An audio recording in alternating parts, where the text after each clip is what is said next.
ఈరోజు మనకి ఒక స్పెసిఫిక్ కేసు వచ్చింది. బాబు ఏజ్ వచ్చి 6 years, నేమ్ మోక్షిత్. యాక్చువల్గా వాళ్ళు వచ్చిన హిస్టరీ ఏమంటే సడన్ ఆన్సెట్ ఆఫ్ బ్రెత్లెస్నెస్, అంటే ఉసిరాడకపోవడము, ప్లస్ సీవియర్గా కాఫ్, అంటే బార్కింగ్ కాఫ్ లాగా. దాన్ని తెలుగులో మనము చెప్పాలంటే ఒక కుక్క మరిగితే ఎట్లయితే తీవ్రంగా సౌండ్ వస్తుంది ఆ మాదిరిగా. ప్లస్ పిల్లోడు అసలు నిల్చోలేని పరిస్థితిలో తీసుకొచ్చారనమాట ఈవినింగ్ మనకి. సో వచ్చిన వెంటనే పిల్లోడు అసలు అన్కాన్షియస్ నియర్లీ చెప్పాలంటే, ప్లస్ టోటల్లీ బ్రెత్లెస్.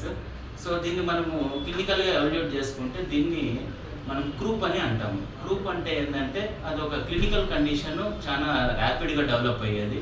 అది మామూలు దగ్గులాగానే ఉంటుంది, కానీ దాన్ని మామూలుగా పేషెంట్ అటెండర్స్ దాన్ని డిఫరెన్షియేట్ చేయలేరు. ఏంటంటే క్రూప్ అనేది ఒక స్పెసిఫిక్గా ఓన్లీ దగ్గులాగానే ఉంటుంది.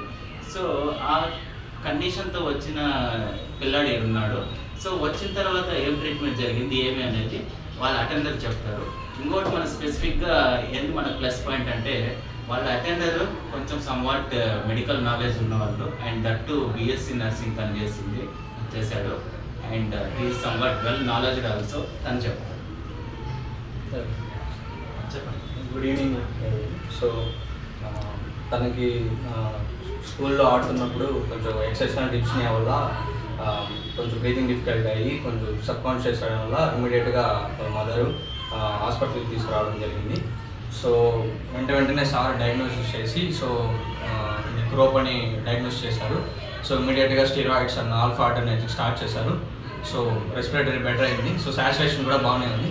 So thank you so much sir. And ఇమీడియట్గా బ్లడ్ శాంపిల్స్ అన్ని తీసుకోవడం మరియు యాంటీబయాటిక్స్ అంతా ప్రిస్క్రైబ్ చేశారు. So very good service. And sister కూడా అక్కడే ఉండి ఆక్సిజన్ సపోర్ట్ అంతా మంచిగా చేశారు. So thank you so much.